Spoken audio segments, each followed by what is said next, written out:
کہ اگر کسی کی اولاد نہ ہو تو اس کے لیے بھی دعا سکھائی گئی ہے،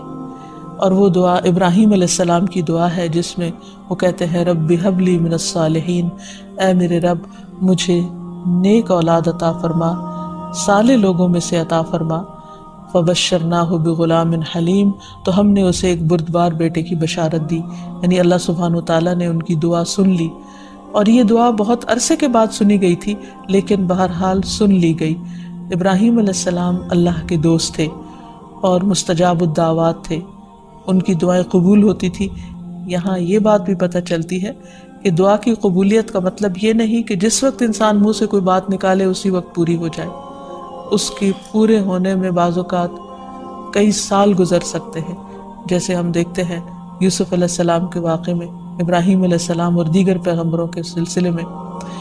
اور پھر ہم اس بارے میں یہ بھی دیکھتے ہیں کہ جس طرح ابراہیم علیہ السلام کی دعائیں قبول ہوئی تو انہوں نے اپنے رب کا اس پر شکر بھی ادا کیا اور فرمایا الحمدللہ الذی وہب لی علی الکبر اسماعیل و اسحاق ان ربی لسمیع الدعاء،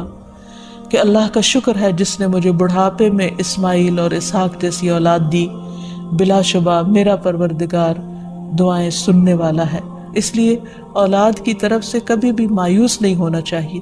نہ ہونے کی شکل میں بھی اور ہونے کے بعد ان کی نیکی اور خیر اور بھلائی کے سلسلے میں بھی۔